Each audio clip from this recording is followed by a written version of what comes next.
विठू माऊली तू माऊली जगाची, विठू माऊली तू माऊली जगाची, माऊलीत मूर्ती विठ्ठलाची, विठ्ठला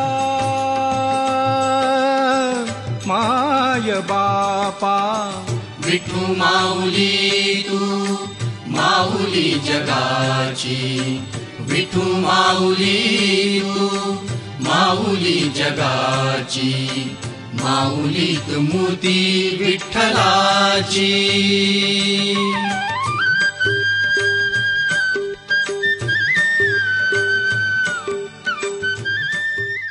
आज आम्ही जे जीर्णोद्धार केलेला आहे सर्व खरोखर या भाविकांसाठी ज्यांना पंढरपूरला जायचं म्हणजे जमत नसेल तर त्यांनी इथे येऊन देवाचं दर्शन घेतलं, ते पंढरपूरच्या विठोबाचं दर्शन घेतलं असं म्हणता येईल।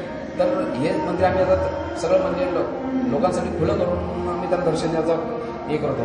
आणि याचा इतिहास असा आहे का आमचे आजोबा पहिला इथे मोठे मोठे कलाकार दिग्गज कलाकार येऊन गेले आहेत, म्हणजे साटम बुवा, राजाराम बुवा, नामदेव बुवा, त्याच्यानंतर दीक्षित बुवा, असे मोठे मोठे दिग्गज कलाकार इथे येऊन भजने करायची। आणि भजनं एका वेळेला 3-3 ठिकाणी भजनं चालायची अशी, बेलापूर पट्टीमधून, उरणपट्टीमधून, बेलापूर म्हटलं तर करावा दारावा ही सगळी संपूर्ण बेलापूर पट्टी, उरण म्हटल्यानंतर तिकडे मोरावा दारावा ही सगळी, आणि या इकडे गोरपे गावामध्ये इथे आद्यगुरू म्हणजे विश्वनाथ महाराजांचे, विश्वनाथ महाराजांनी खरं म्हणजे ज्ञानाचं रोपटं लावलं, त्यांच्यापासून आमची प्रथा आमच्या आजोबांनी दीक्षा घेतली, आजोबांनी दीक्षा घेतली, वडिलांनी दीक्षा घेतली, आणि त्यांच्यापासून आमचा वारसा असा चालत आलेला आहे।